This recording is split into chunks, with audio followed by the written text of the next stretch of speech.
Hosanna, au plus haut des cieux, que notre roi soit glorifié.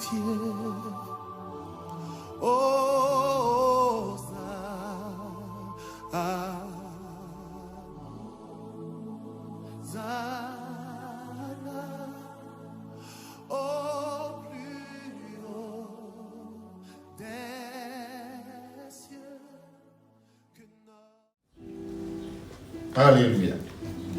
Donc, car la prédication de la croix est une folie. Et bien sûr, parce que ceux qui ne connaissent pas Dieu, ils voient un bois. Ils voient quelqu'un sur le bois. Mais au-delà de cela, ils ne s'imaginent pas que c'est puissant, qu'il y a une puissance. C'est un mystère que dans la nature de l'homme qui ne connaît pas Dieu, eh bien, il va penser à une histoire. Mais pour nous, frères et sœurs, pour nous qui sommes sauvés, et il le dit que, mais pour nous qui sommes sauvés, elle est une puissance de Dieu. Il dit que si nous cherchions la puissance, nous la trouvons là. Au verset 24, je vais commencer par le verset 23. Et il le dit, nous prêchons, nous, encore une fois nous. La Bible voudrait dire que nous devons toujours nous sortir du monde. Nous sortir de ce que le monde est en train de penser.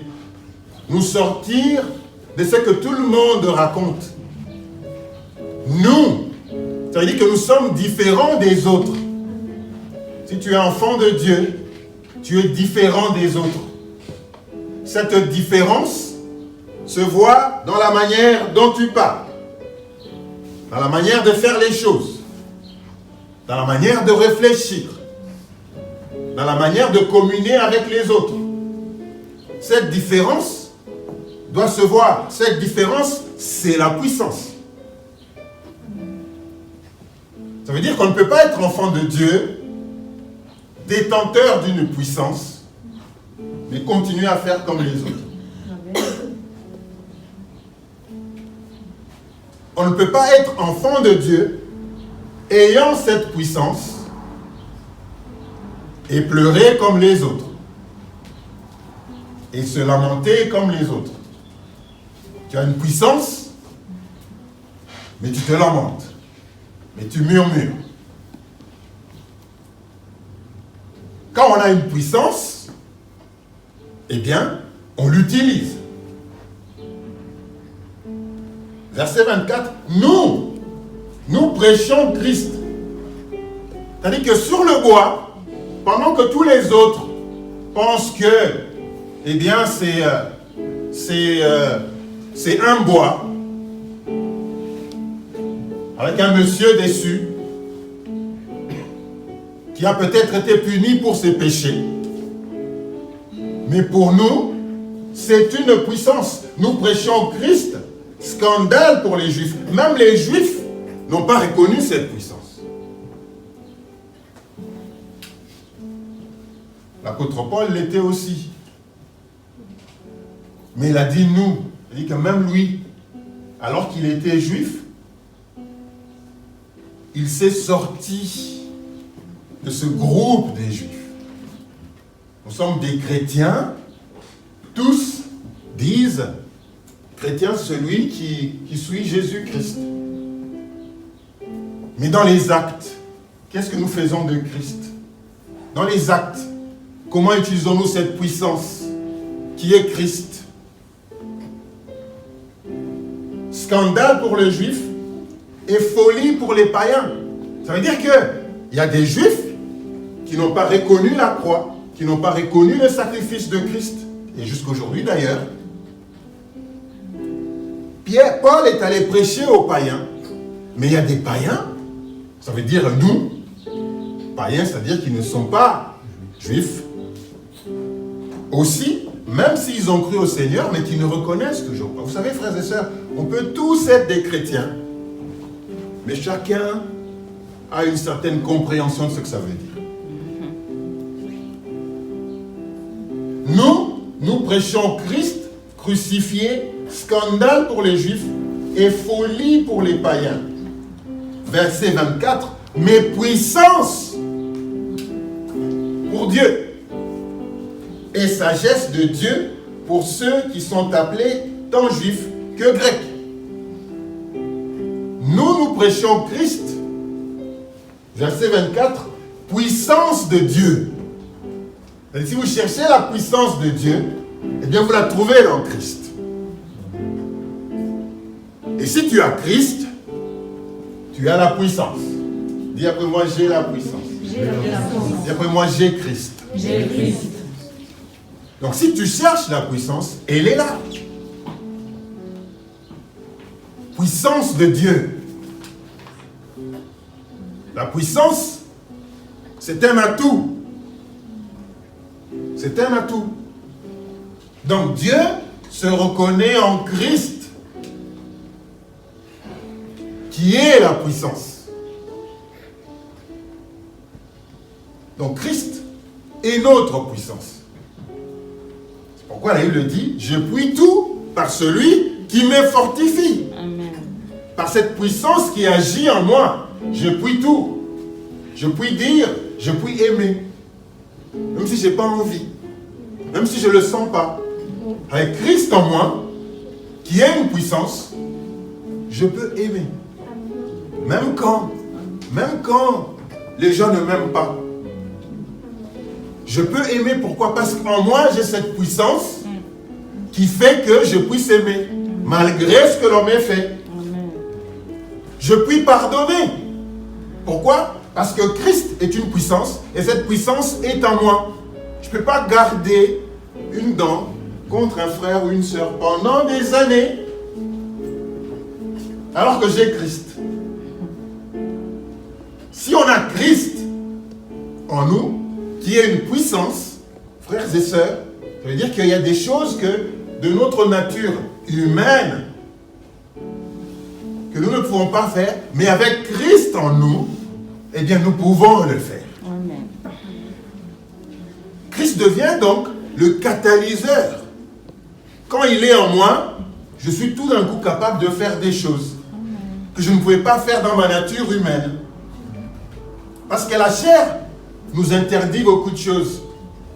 La chair nous pousse à avoir des comportements charnels. C'est une guerre, c'est un combat presque. De faire valoir Christ en nous. Dans nos pensées.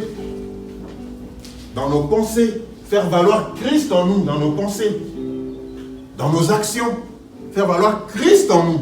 C'est important, frères et sœurs. C'est ça qui fait la différence entre nous et eux. Nous, j'aime bien l'apôtre Paul, il est juif, mais il ne reconnaît pas les choses que les juifs font. Il dit, mais comment se fait-il qu'ils n'ont pas compris ça? Pourquoi il dit nous? C'est-à-dire que nous sortons de ce peuple-là. Nous voyons les choses différemment selon ce que Dieu nous montre. Nous, les enfants de Dieu, nous voyons les choses différentes. C'est-à-dire qu'il peut y avoir une catastrophe, une calamité dans le pays. Nous n'allons pas la regarder de la même manière. Nous n'allons pas dire les mêmes choses que les autres disent. Nous n'allons pas dire ça. Pourquoi? Parce que nous avons du recul. Nous sortons du milieu d'eux. Pourquoi? Parce que nous avons Christ en nous. Nous observons tout à l'aide de Christ qui est en nous. C'est une vie de tous les jours que nous devons, frères et sœurs, essayer de développer. C'est une vie de tous les jours. C'est vivre cela chaque jour. Allons dans 1 Corinthiens au chapitre 10, versets 16 à 17. La coupe de bénédiction que nous bénissons n'est-elle pas la communion au sang de Christ? Le pain que nous rompons n'est-il pas la communion au corps de Christ? puisqu'il y a un seul pain, nous qui sommes plusieurs, nous formons un seul corps, car nous participons tous à un même pain. Amen. Et il dit ceci, parce que nous allons passer à la Sainte Seine aujourd'hui. La coupe de bénédiction que nous bénissons, n'est-elle pas la communion au sang de Christ? C'est une question. C'est une question positive. Et chacun de nous doit y répondre. Ça veut dire que nous allons participer à cette coupe. Mais la Bible dit, et c'est l'apôtre Paul qui parle encore aux Corinthiens, la coupe de bénédiction que nous bénissons, n'est-elle pas communion au sang de Christ? C'est quoi ça, la communion? On dit que deux personnes communient. La communion, c'est voir les choses de la même façon. C'est la fusion. Ce qui est à moi est à toi. Mes idées deviennent tes idées. C'est dans le sens de ce que la Bible dit. La communion. La coupe de bénédiction que nous bénissons n'est-elle pas communion au sang de Christ? En d'autres mots, ça veut dire que tout ce qui est relatif au sang de Christ, tout ce que le sang de Christ a accompli, tout ce que le sang de Christ continue à faire aujourd'hui, cette alliance, cette nouvelle alliance à laquelle le sang de Christ nous a fait partie prenante, tout ce qui est contenu dans le sang de Christ, dans ce que le sang peut apporter, la guérison, la délivrance, le pardon des péchés.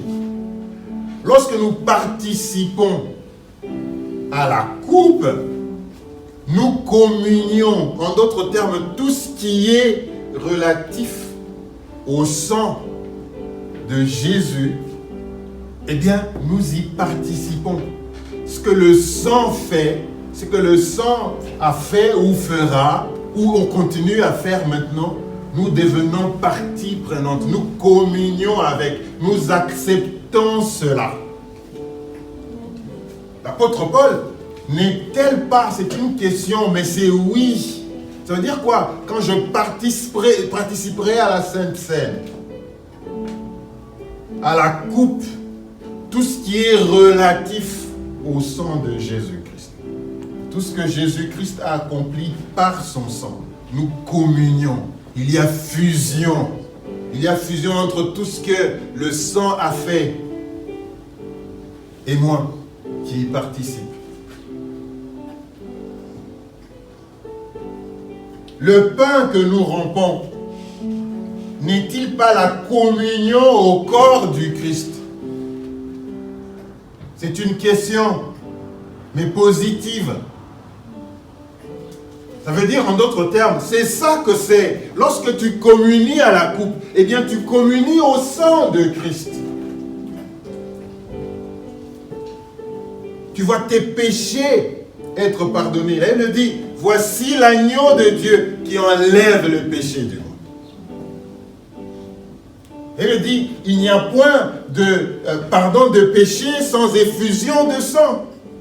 Elle dit que lorsque nous participons à cette coupe, nous communions à tous ces avantages que le sang de Christ nous apporte. Sans oublier que Christ est la puissance de Dieu. Bien pour moi, je suis puissant. Je suis puissant. Christ est la puissance de Dieu. Et chaque fois qu'on parle de la puissance, c'est pour un travail. Une puissance qui ne produit pas, eh bien, elle n'est pas utile. Elle n'est pas utile. Une puissance qui ne produit pas n'est pas utile. C'est une puissance qui dort. La puissance doit produire. Elle doit produire des fruits dignes de la puissance de Dieu. Elle doit produire des actions. Donc participer, le pain que nous rompons, n'est-il pas la communion au corps du Christ? Puisqu'il y a un seul pain, nous qui sommes plusieurs, nous formons un seul corps. Car nous participons tous à un même pain. C'est puissant. Nous formons un même corps. En tant qu'Église, nous tous qui participons ou qui participons, qui rompons le pain et qui communions avec cette coupe, nous formons un corps. L'Église devient donc un corps de Christ. Frères et sœurs, c'est-à-dire que nous devons tous accepter ce que le sang a fait. Les sacrifices par le sang de Christ. Le corps qui a été meurtri pour vous et moi en tant qu'Église, eh bien, nous formons un corps et nous tous, nous devons, frères et sœurs, être en communion avec ce corps, être en communion avec ce sang. Ça veut dire qu'être en communion avec le corps du Christ, nous savons ce que Christ a connu. Puisque nous sommes en communion avec le corps du Christ, Christ a connu des tribulations. En tant qu'Église, nous allons connaître des tribulations. Il ne faut pas qu'on se... Nous allons connaître des tribulations. Nous allons connaître la victoire. Nous connaîtrons la victoire. Nous allons connaître les épreuves. Puisque nous prenons part à ce corps, nous communions avec lui. Mais quelles que soient les épreuves, quelles que soient les tribulations, nous sommes vainqueurs. Pourquoi? Parce qu'il a vaincu sur la croix. Alors que les gens pensaient que sur la croix, il était plutôt en défaite. Mais en fait, il était sur la croix comme victorieux.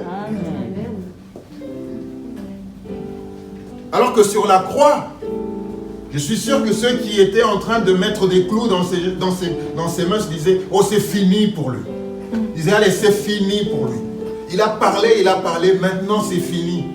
Mais il ne s'imaginait pas que sur la croix, c'était la victoire. C'était la victoire. L'humilité n'est pas la faiblesse. Des fois, Dieu va te passer par des situations où tu vas te retrouver petit. Mais attention, des fois c'est dans les faiblesses, c'est ça qu'il dit à Paul. Donc, ma puissance s'effectue dans la faiblesse. C'est-à-dire qu'eux voyaient un agneau à qui que l'on amenait à l'abattoir un peu, et on a mis des clous dans ses mains, il ne disait rien. Il disait, on l'a eu. Il parlait tout ce temps, pourquoi ne parlait-il pas maintenant? On l'a eu. On l'a eu. Mais il ne savait pas. C'est plutôt eux qui étaient en échec. Alléluia. Ils ne savaient pas ça. Donc frères et sœurs, communier au corps du Christ et au sang du Christ, c'est reconnaître tout cela. C'est dire, Seigneur, je reconnais tout cela. Partout où tu es passé, je vais passer. Quelle que soit la difficulté, je vais la traverser. Quelle que soit la maladie, je serai victorieux. C'est cela que ça veut dire. C'est cela que ça veut dire, frères et sœurs. Quels que soient les problèmes, les situations, je vais passer par là. Je suis debout, je vais y aller. Et il le dit, Hébreu 9, versets 16 à 18. Car là où il y a un testament, il est nécessaire que la mort du testateur soit contesté. Un testament en effet n'est valable qu'en cas de mort, puisqu'il n'a aucune force tant que le testateur vit. Voilà pourquoi c'est avec du sang que même la première alliance fut inaugurée. Amen. Écoutez ceci. Car là où il y a un testament, il est nécessaire que la mort du testataire soit constatée. En effet, un testament n'est valable qu'en cas de mort, puisqu'il n'a aucune force tant que le testataire vit. Quelle que soit la richesse que tes parents peuvent avoir, tant qu'ils seront en vie, le testament qu'ils peuvent faire ne vaut rien. D'ailleurs, il peut m'arriver que toi qui espérais tant de pouvoir hériter, que tu meurs avant le testament. Donc, tant que le testataire n'est pas mort, eh bien, ce testament n'a pas de force. Mais quand le testataire est mort, qu'est-ce que les gens font? La loi, tous, est-ce qu'il y a un testament? Il faut que l'on voit où est le testament. Parce que là, il a maintenant la force. Il a la force en ce moment-là. Mais quand le testataire est vivant, eh bien c'est comme un papier, comme n'importe quel papier pour toi. Il y en a qui vont même tuer leurs parents pour finalement hériter, parce que quand ils sont en vie, ils ne peuvent pas. Quand ils sont en vie, ils ne peuvent pas. Ils veulent hériter plus vite. Voilà pourquoi c'est avec du sang que la première alliance fut inaugurée. Donc là, on est en train de nous parler toujours du sang, parce que la vie est dans le sang. Amen. Mais entre-temps, la Bible parle de Moïse. Moïse qui a reçu les 10 commandements. Et pour couronner tout cela, pour que ça ait de la force, il a pris le sang, à ce moment-là des animaux, il a aspergé sur le livre, il a aspergé, vous imaginez un peu, mettez-vous un peu à cette époque-là. Aujourd'hui, beaucoup de gens ne viendraient pas à l'église s'ils étaient à cette époque-là. C'est-à-dire que je reçois un message du Seigneur, il faut faire ça, on écrit un livre, maintenant on doit le dédier au Seigneur. Allez, on va chercher, c'est pas moi, le sang du bélier ou de la vache, on vient, on fait ça, et puis je prends le sang, je suis en train de vous asperger comme ça. On va dire, mais ils sont démoniaques. C'est ça qui se passait. Pas une fois, hein, mais plusieurs fois. C'est-à-dire que lorsque le sacrificateur rentrait, il faisait pareil. Et on avait des habits tout blancs. Quand on rentre à la maison, on a tous des taches rouges. Du sang qui sur nos visages. Si on sortait comme ça, on va dire, mais d'où viennent-ils? C'est des vampires. Jésus-Christ n'a pas voulu nous faire passer par tout ça. Il n'a pas voulu nous faire passer par tout ça, frères et sœurs. C'est ça qui se faisait.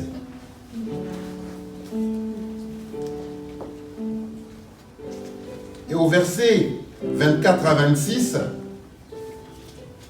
Hébreux 9, 24 à 26.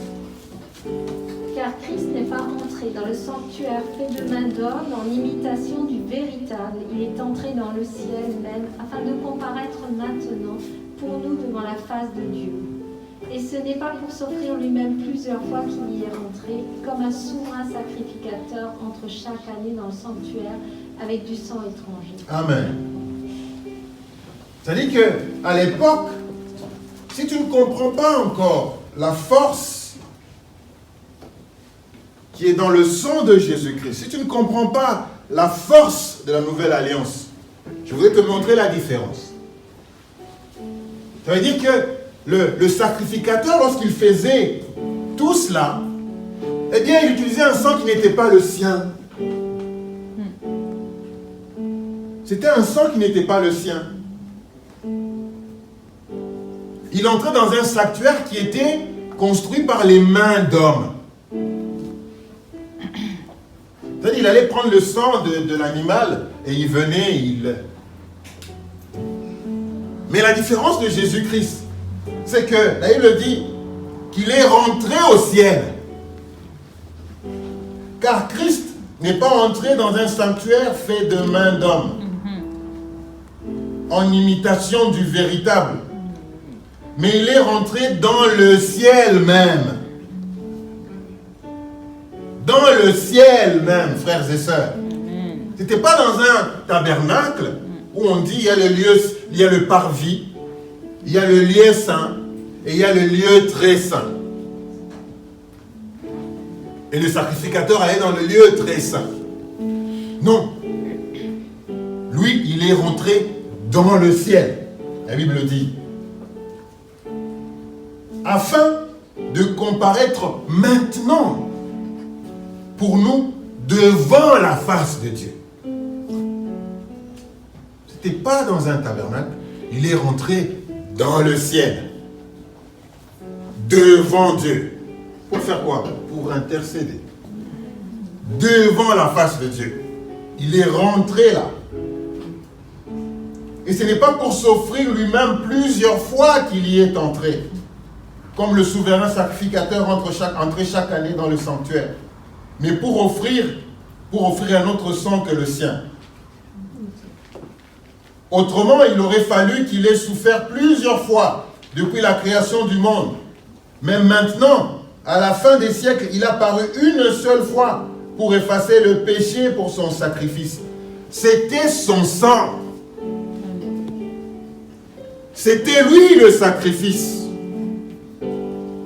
C'était lui la puissance. C'était lui. Et ça, c'est puissant, frères et sœurs. Nous sommes mieux que ceux qui ont vécu pendant l'ancienne alliance. Nous sommes bénis, frères et sœurs. Nous sommes bénis. Ceux qui étaient dans l'ancienne alliance, le sacrifice, on allait à la ferme. On allait dire, vous prenez celui-là. On prenait le sang, on faisait le sacrifice. Et même à cette époque-là, la Bible dit que le sang de bœuf ou de bélier couvrait le péché. C'est-à-dire que les gens avaient le péché, mais ce sacrifice-là, c'était pour couvrir le péché. C'est-à-dire qu'on couvre l'extérieur, mais le péché est quand même là, mais on couvre quand même. Et Dieu a accepté ce sacrifice-là déjà à l'époque. Il a accepté ce sacrifice-là. Pourquoi il le faisait plusieurs fois? C'était ça la norme. Mais Dieu a accepté ce sacrifice-là. Mais pour toi et moi, nous qui sommes dans la nouvelle alliance, c'est le sang de Christ. Si Dieu a accepté ce sacrifice-là, qui était fait par les sangs des animaux, n'acceptera-t-il pas celui de son propre Fils, qui a fait couler lui son sang? Imagine-toi ce que j'ai dit. C'est-à-dire que Jésus, le sacrificateur, il prend le sang de l'animal, il fait tout ce qu'il faisait, puis il asperge. Maintenant, vois ça, Jésus-Christ, son sang à lui. Si on était dans cette même image-là, c'est-à-dire avec son sang, très puissant, parce qu'on ne le sent pas. On nous a parlé ce matin en intercession. On ne le sent pas. C'est ça qui trouble beaucoup de gens. Parce que les gens aiment bien les signes. Ils aiment bien les signes. Les gens aiment bien les signes. Pour prouver que vous les aimez, ils aiment bien les signes. Ils aiment bien les signes. S'il n'y a pas de signes, on pense que tu n'aimes pas. Si tu ne dis pas, on pense que tu n'aimes pas. Parce que nous les hommes, nous sommes conditionnés par ça. Et on a difficile à comprendre que Jésus-Christ verse de son sang, qu'on n'a pas vu. Qu'on n'a pas vu. Et il me dit, les choses qui sont dans le ciel devaient aussi être purifiées comme celles qui sont sur la terre. Et ça, c'est l'œuvre du sang de Christ. Donc on ne le voit pas. Pourquoi on est difficile à croire à cela? On est difficile à croire que le corps de Jésus-Christ a été meurtri pour nous, parce que nous ne l'avons pas vu. Mais ceux qui l'ont vu n'y ont pas cru. Les Juifs ont vu. Les Grecs ont vu. Pourquoi l'apôtre Paul dit « Nous n'avons pas vu. » Frères et sœurs, nous qui n'avions pas vu, nous sommes privilégiés que ceux qui ont vu. Parce que heureux ceux qui croient sans avoir vu. C'est Jésus-Christ qui le dit. Heureux ceux qui croient sans avoir vu. Tu n'es pas obligé de voir. Quand tu dis tu es guéri, tu n'es pas obligé de voir. Accepte que je suis guéri. Les choses invisibles sont plus puissantes que les choses visibles.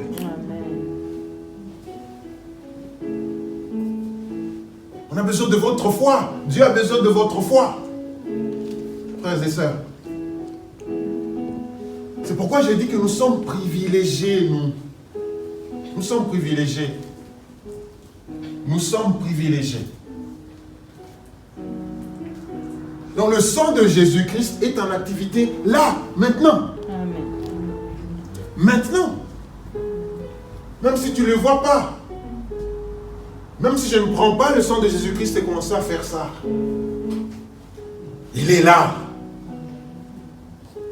Il est là. Dieu est bon. Il nous a épargné de signes. Il nous a épargné des doctrines. Il faut aller tuer l'animal. Il faut aller faire ça. Il faut aller faire ça.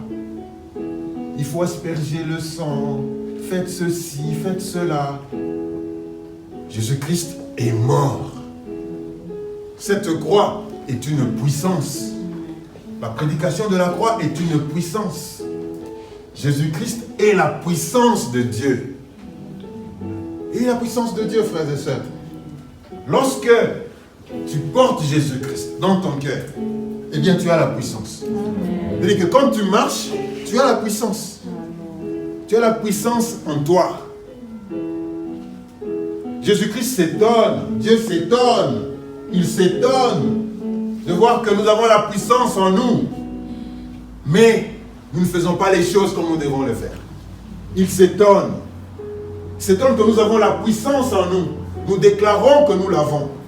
Mais nous ne l'utilisons pas. Donc elle est là. Elle est là. Nous pouvons ouvrir la porte. Nous la voyons fermée. Disons, elle est fermée. Elle est fermée. Toute porte qui est fermée n'est pas nécessairement fermée à clé.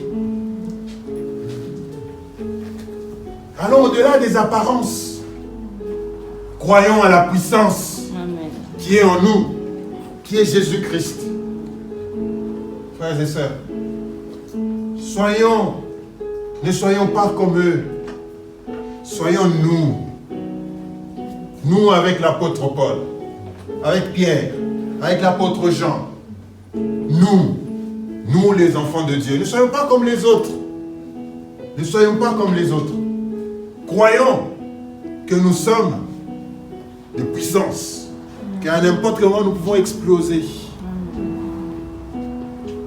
Qu'à n'importe quel moment nous pouvons changer les choses. Nous avons cette puissance-là. J'ai pris tout par celui qui me fortifie. Cette puissance, je l'ai.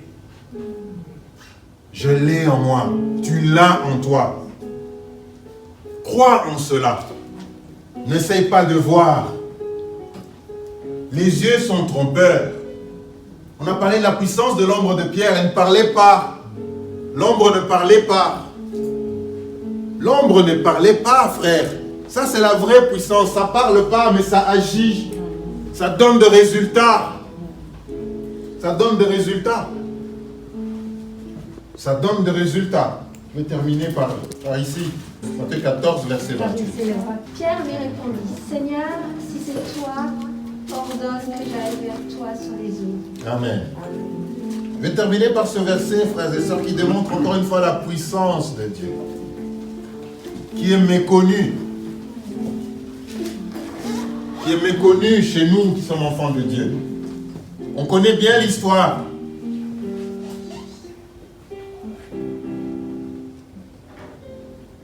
Alors, je commence par le verset 26. Quand les disciples le virent marcher sur la mer, ils furent troublés et dirent, c'est un fantôme. Et dans leur frayeur, ils poussèrent des cris. Jésus leur dit aussitôt, rassurez-vous, c'est moi, n'ayez pas peur.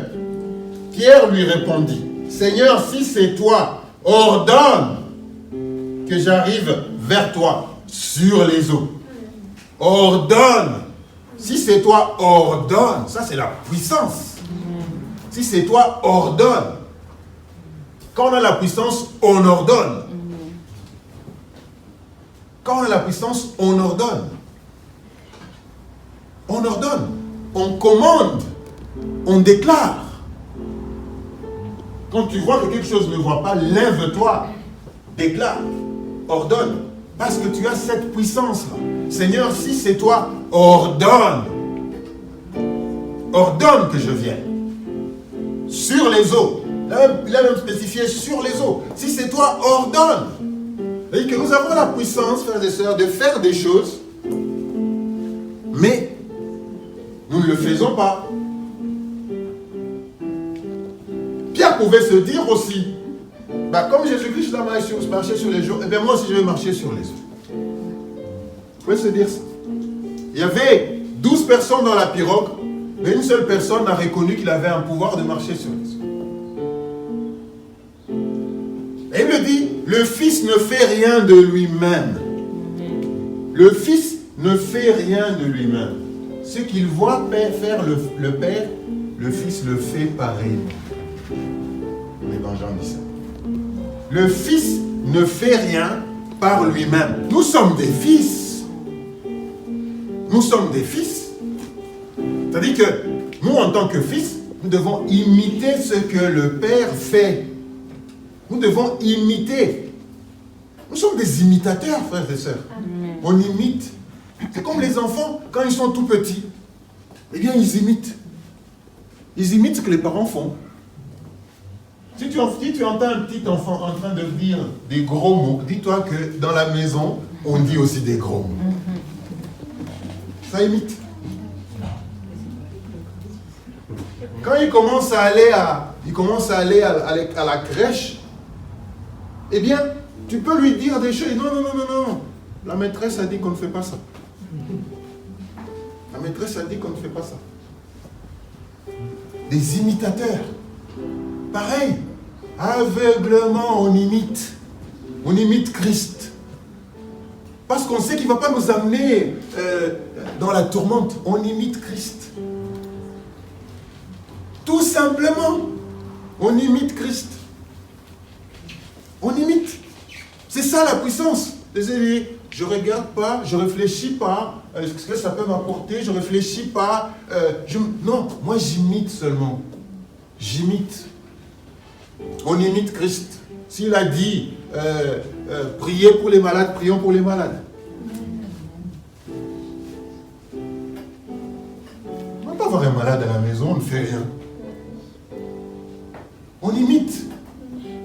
S'il dit prêcher l'évangile, on va prêcher l'évangile. Allez gagner les âmes, on gagne les âmes. Même si ça nous coûte, on gagne les âmes. On imite Christ. Nous imitons Christ de moins en moins. Juste poser la question, qu'est-ce qu'il ferait s'il était là? C'est la vraie question. Si Christ était là, qu'est-ce qu'il ferait? Puisque je suis son imitateur, qu'est-ce que je ferais? Qu'est-ce qu'il ferait s'il était là? Il faut toujours se poser cette question-là. Si on commence tous à se poser cette question-là, eh bien, on va tendre vers la perfection. Là où Dieu nous attend. Frères et sœurs, donc que Dieu nous bénisse. Allons passer à la Sainte Seine.